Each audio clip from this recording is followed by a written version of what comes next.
শুভ সকাল বন্ধুরা, কেমন আছো তোমরা সবাই? আশা করছি সবাই ভালো আছো, সুস্থ আছো। আমরাও সবাই ভালো আছি। আমার আরও একটা নতুন ব্লগে তোমাদের সবাইকে স্বাগত জানাচ্ছি। তোমরা দেখছো Sangeeta kitchen with happy family. এই যে সকালে উঠে কিছু কাজকর্ম শেষ করে দুধ গরম একটু করছি, ছেলের জন্য কেলক্স বানাবো।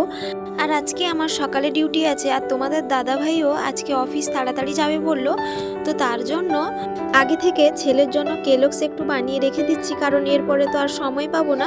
ছেলে ঘুম থেকে উঠলে ওকে ব্রাশ করিয়ে এটা খাইয়ে দিতে বলবো ওর বাবাকে, তো তার জন্য একটু বানিয়ে আগে থেকে রেখে দিলাম। আর তারপরে একটু চা বানিয়ে নিচ্ছি, আর চাটা না খেলে সারাদিনটা একটা কেমন লাগে, তো তার জন্য দিনের শুরুতেই আমাকে কিন্তু চা দিয়ে আরম্ভ করতে হয়। তো যাই হোক, এখন চাটা বানিয়ে তাড়াতাড়ি করে খেয়ে এখন রান্নাঘরে যেতে হবে, কারণ এই যে বললাম দুজনই আজকে তাড়াতাড়ি করে কাজে যাব, তো তার জন্য চাটা খেয়ে নিই। আর ছেলের জন্য যে কেলক্সটা বানিয়েছি এটা ঢাকা দিয়ে রেখে দিয়ে যাব, ও উঠলে তখন ওর বাবা খাইয়ে দিতে পারবে। আর তারপরই রান্নাঘরে এসে ভাতটা বসিয়ে এখানে তরকারিগুলো করে নিচ্ছি। প্রথমে আমি কুমড়োটা ভেজে নিচ্ছি। আর তোমাদের দাদা ভাই পেঁপে নিয়ে এসেছিলো, অনেকদিন পর পেঁপে নিয়ে এসছে, সেভাবে পেঁপেটা খাওয়া হয় না, তো যেহেতু নিয়ে এসছে তার জন্য ভাবলাম পেঁপে আর আলু দিয়ে তরকারি করব। আর কালকে যে মাছটা ছিল ওটা ভাবলাম আজকে ঝাল দেয়া একটু করব, তার জন্য পেঁপে আর আলুটা কেটে ভালো করে ধুয়ে সেদ্ধ বসিয়েছি। আর তারই মধ্যে এখানে কুমড়োটা ভালো করে ভেজে নিচ্ছি। আর কুমড়োটা একটু মিষ্টি কুমড়ো হলে খেতে ভালো লাগে। তো যাই হোক, এই যে ঝাল দেওয়ার জন্য মশলাটা বেটে নিয়ে এলাম, আর এইখানে কুমড়োটাও ভাজা হয়ে যাওয়ার পর আমি নামিয়ে নিলাম। আর এই যে কালকের যে মাছটা ছিল এইটা দিয়ে আজকে ঝাল দেওয়া করব। আর আমি তো কাঁচা মাছেরই এই রান্না করি বেশিরভাগ, তো তার জন্য কড়াইতে একটু তেল দিয়ে পেঁয়াজটা ভালো করে একটু ভেজে আর টমেটো কাঁচা লঙ্কা যেগুলো দেওয়া হয় ওইগুলো দিয়ে মাছের ঝাল দেওয়াটা করে নেব। আর ইলিশ মাছেরই শুধু সরিষা দিয়ে ঝাল দেওয়াটা ভালো লাগে, কিন্তু এটা যেহেতু খোকা ইলিশ, তো তার জন্য ভাবলাম একটু পেঁয়াজ দিয়ে আজকে অন্যরকমভাবে ঝাল দেওয়াটা বানাই। আর এটা বেশ খেতেও ভালো লাগে, তো তার জন্য এইরকমই বানাচ্ছি আজকে। আর এই যে ফুট চলে আসার পরে কাঁচা মাছটা তেল একটু মাখিয়ে রেখেছিলাম সেইটা আমি দিয়ে দিলাম। আর পরিমাণ মতো লবণ, পরিমাণ মতো হলুদ গুঁড়ো দিয়ে দিলাম, একটু নেড়ে চেড়ে নিচ্ছি। আর এই যে আলু আর পেঁপেটা সেদ্ধ বসিয়েছিলাম, এখানে সেদ্ধ প্রায় হয়ে এসছে, গ্যাসটা অফ করে দিলাম। আর এদিকে ঝাল দেওয়াটাও হয়ে গেছে, এবার নামিয়ে নিচ্ছি। আর ঝাল দেওয়াটার সেন্টটা কিন্তু খুব সুন্দর এসছে, ছোট হলেও এই মাছের একটা টেস্ট বা সেন্ট একটু আলাদা হয় সব মাছের থেকে। তো যাই হোক, তারপর আমি পেঁপে আলু তরকারিটা করে নেব। আর পেঁপে আলু তরকারিটা একটু হালকা করেই করছি, পেঁপে আর আলুটা ভাজলাম না, এমনি কিন্তু আমি চুঁক দিয়ে দিব। আর মশলাটা যেরকম ঝোলের মশলা হয় ওই মশলা দিয়েই আমি বানাচ্ছি, কারণ আজকে যেহেতু মাছ রান্না করছি, তার জন্য ভাবলাম যে পেঁয়াজ আদা রসুন একটু করে নিয়ে যেরকম ঝোলের মশলা হয় সেইভাবেই আমি রান্নাটা করে নেব।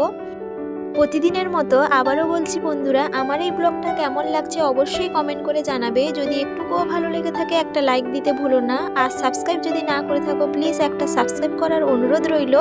আর যারা অলরেডি সাবস্ক্রাইব করে দিয়েছো তাদেরকে অসংখ্য অসংখ্য ধন্যবাদ। আর এই যে তোমাদের সঙ্গে কথা বলতে বলতে রান্নাটা আমার কমপ্লিট হয়ে গেছে। এখন তোমাদের দাদা ভাইয়ের জন্য ভাতটা বেড়ে নেব, আর আমিও খেয়ে নেব, কারণ দুজনই কাজে চলে যাব।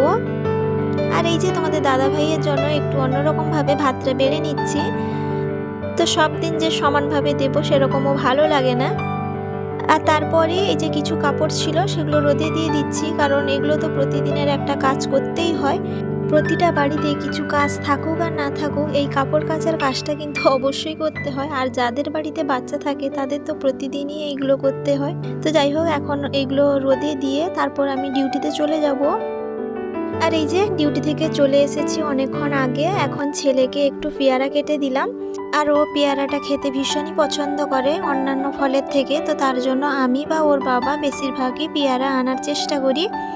আর তারপরে এইগুলো দেখো বন্ধুরা, এই যে তালের শাঁসগুলো লক্ষ্মী পুজোর সময়ই খাওয়া হয়, কিন্তু এমন জায়গায় ছিল আর মনে নেই, দেখাও হয়নি, তো হঠাৎই লক্ষ্য পড়ে গেল, তো তার জন্য বের করে আনলাম।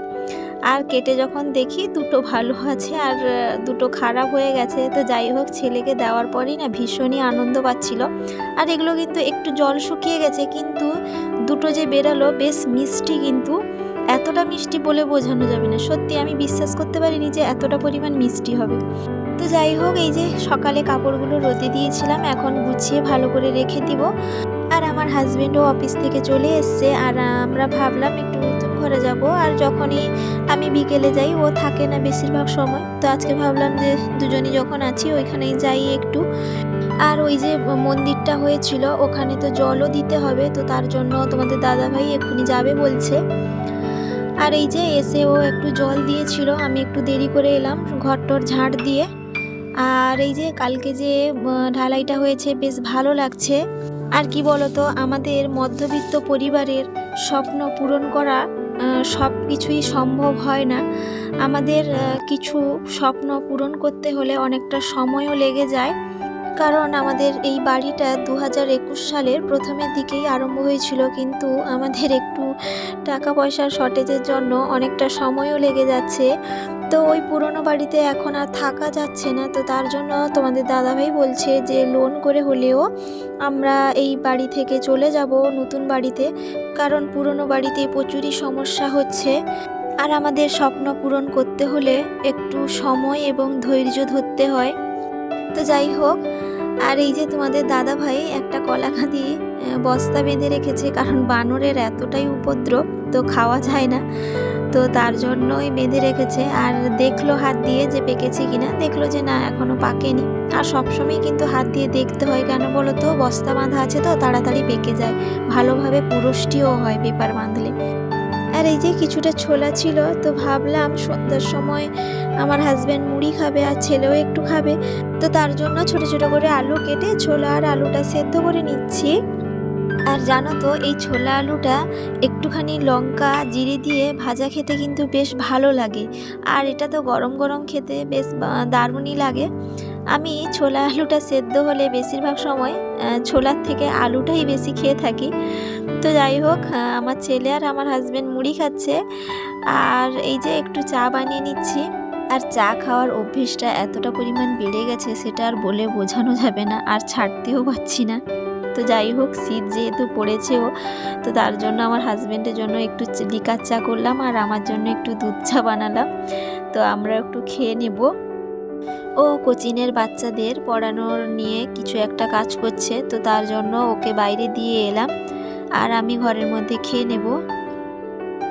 আর এই যে কয়েকদিন হলো তোমাদের দাদা ভাই মুড়ি নিয়ে এসছে, আর এইটুকু চেলে নেওয়ার সময়ও হচ্ছে না।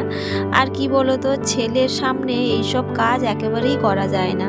যখনই একটু তার বড় মার ঘরে চলে যায় বা তার দাদা দিদিদের সঙ্গে একটু থাকে, তখনই এই কাজগুলো সেরে নিতে হয়, না হলে দরজা লাগিয়ে এই কাজটা করতে হয়, না হলে কি বলতো, যত মুড়ি ছিল সব নিচে ফেলে দিবে।